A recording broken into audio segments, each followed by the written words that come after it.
احتشام صاحب آپ سے میں آغاز کروں گی. ابھی سب سے پہلے تو ہم آج کی جو ڈیولپمنٹ ہے اس کو دیکھا جا رہا ہے کیونکہ اس کی اہمیت اس لیے ہے کہ صدر ٹرمپ نے جیسے ہی میڈیشن کروائی، سیز فائر کروائی، آلدو ابھی اس سیز فائر کے مزید مراحل ہمیں طے کرنے ہیں، لیکن ان کا یہ سعودی عرب کا دورہ، اور سعودی عرب کے وزیر خارجہ بھی اسی وقت پاکستان میں موجود تھے، اس سے پہلے وہ انہوں نے بھارت کا وزٹ کیا، اور ہم یہ دیکھ رہے تھے کہ بیک ڈور جو روابط ہوئے ان میں سعودی عرب کا بھی بڑا اہم کردار ہے. اس دورے کی سگنیفیکنس اور ٹائمنگ کو آپ کس طرح سے دیکھ رہے ہیں؟ دیکھیں ہم نے بنیادی طور پہ 3 ٹیک اویز ہیں جو میرا خیال ہے جو اس ہم نے دیکھا 5 دن کی جنگ میں اور 5 گھنٹوں میں جو پانسا پلٹ گیا تھا.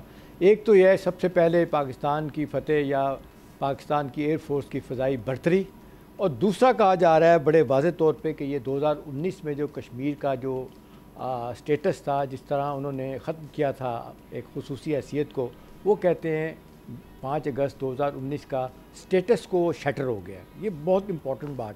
تیسری بات ہے کہ ہندوستان جس بات سے ہمیشہ انکار کرتا رہا، دیکھیں نا اب یہ تیسری بات، یہ جو بات ہو رہی ہے کہ جی اب وہ آربیٹریشن کرانے جا رہے ہیں. دیکھیں آربیٹریشن نہیں ہے، یہ تھرڈ پارٹی انٹرونشن ہے جو بڑا واضح طور پہ ہندوستان کے موقف کی نفی کرتا ہے. تو آپ دیکھ لیں سفارتی محاذ پہ، اس کے بعد سیاسی محاذ پہ اور میڈیا کے محاذ پہ جس طریقے سے انہوں نے مار کھائی ہے، اس کے بعد ان کی باڈی لینگویج دیکھ لیں. کل جو گفتگو کی ہے مودی نے، جس کا آپ ذکر بھی کر رہے ہیں، آپ بڑا واضح طور پہ ان کے لوگ دیکھنا، شیو سینا بڑی جماعت ہے ان کی جو اتحادی ہے، انہوں نے کہا استعفیٰ دے دیں. راہل گاندھی کیا کہہ رہے ہیں، میڈیا کیا کہہ رہا ہے. میڈیا کا تو جھوٹ آپ چھوڑیں، ان کی فوج کہہ رہی ہے کہ جی میڈیا جھوٹ بول رہا ہے کہ پاکستان وائلیٹ کر رہا ہے سیز فائر لائن کو. انہوں نے خود ہی ان کو کنٹراڈکٹ کر دیا. اب سب سے امپورٹنٹ سوال جو آپ نے کیا نا وہ یہ ہے کہ پریزیڈنٹ ٹرمپ کا اس وقت سعودی عرب میں ہونا. دیکھیں اب یہ بڑی واضح طور پہ بات سمجھ آ گئی ہے کہ اس ریجن کے سارے معاملات جو ہے نا وہ سعودی عرب طے کرے گا، اور جس طریقے سے ایم بی ایس اپنا رول پلے کر رہے ہیں تو آپ نے دیکھا جنگ سے پہلے بھی اور جنگ کے بعد بھی ان کا رول بہت بڑھ گیا. اب جس طریقے سے آپ دیکھ لیں، ایک تو مڈل ایسٹ کا اس سٹیج پہ دورہ کرنا پہلی مرتبہ شاید یہ ہو رہا ہے کہ میرا خیال ہے ڈیفینیٹلی ایسا ہی ہو رہا ہے کہ امریکی صدر جو ہے نا وہ 4 ملکوں میں جا رہا ہے، یو اے ای، اپنا قطر اور سعودی عرب، لیکن دوسری طرف وہ اسرائیل نہیں جا رہا.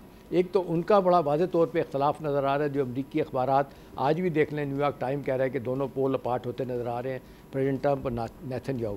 دیکھیں ایک تو مڈل ایسٹ کا نیا نقشہ، غزہ سے وہ پیچھے ہٹ گئے ہیں کہ ہم نے تفریح مقام بنانا ہے. بہت ساری چیزیں کہا جا رہا ہے کہ سعودی عرب کو ساتھ لے کے پریزیڈنٹ ٹرمپ طے کریں گے، اور یہی چیز پاکستان میں بھی آئے گی.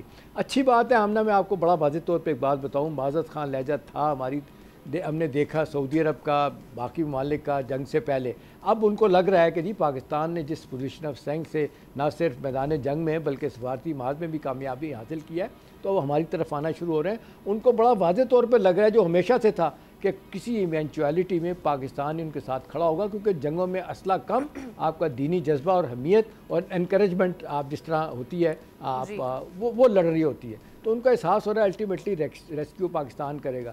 تو مجھے یہ بات لگ رہی ہے کہ یہ 18 سال کے بعد ہم نے دیکھا جو تعلقات بالکل سسپینڈ ہو چکے تھے 2008 کے بمبئی دھماکوں کے بعد، اب گفتگو کا سلسلہ ہوگا. امریکن جس طرح انٹرسٹ لے رہے ہیں، اور کل جس طرح انہوں نے سعودی عرب جانے سے پہلے انہوں نے کہا تھا کہ ہم نے باقاعدہ طور پہ ان کو دھمکی دی تھی کہ تجارت دونوں ملکوں سے بند کر دیں گے.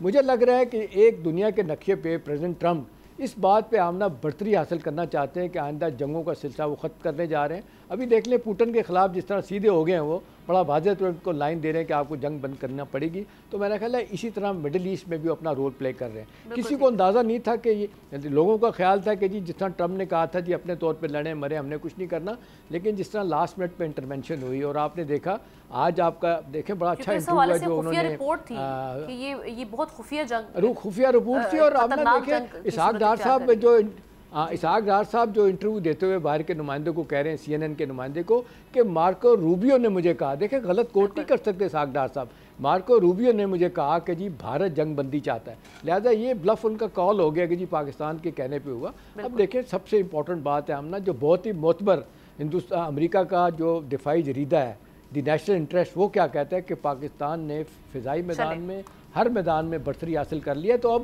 ہندوستان کے پاس کچھ رہ نہیں گیا سوائے اس کے کہ وہ باچی کی طرف آئیں بائیں شائیں کریں گے، لیکن الٹیمیٹلی ان کو آنا پڑے گا. اور جے شنکر کہا کرتا تھا وہ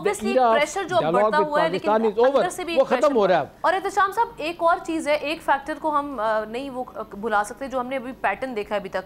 ایک اسٹیبلش کیا انڈیا نے اپنا بیہیویئر. 2016 کی اگر بات کی جائے LOC پہ فائرنگ کا تیز ہونا بڑھنا, 2019 بالا کوٹ میں یعنی پاکستان کی سرزمین میں دراندازی کرنا, اور اس کے بعد اب یہ کہ ہمارے جو مین سٹیز ہیں ان پر حملہ آور ہونے کی کوشش کرنا اور پھر اس پر منہ کی کھانا. سو اوبویسلی اب جب آگے اسکلیشن گاڈ فاربڈ ہوتی ہے تو وہ ایک سٹیپ آگے ہی ہوگی.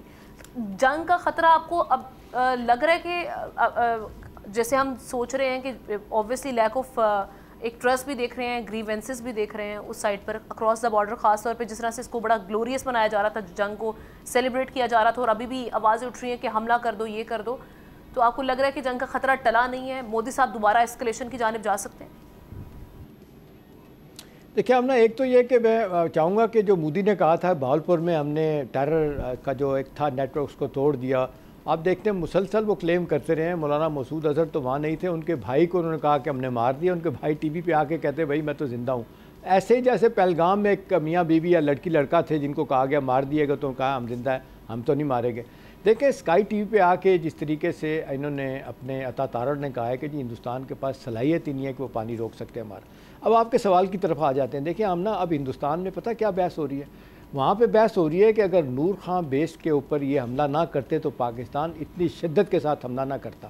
پھر وہ کہہ رہے ہیں کہ جی ہمارا خیال تھا ہم نے ڈرون مارے ہیں, پاکستان نے ڈرون سے ہٹ کے میزائلوں کا اٹیک کر دیا.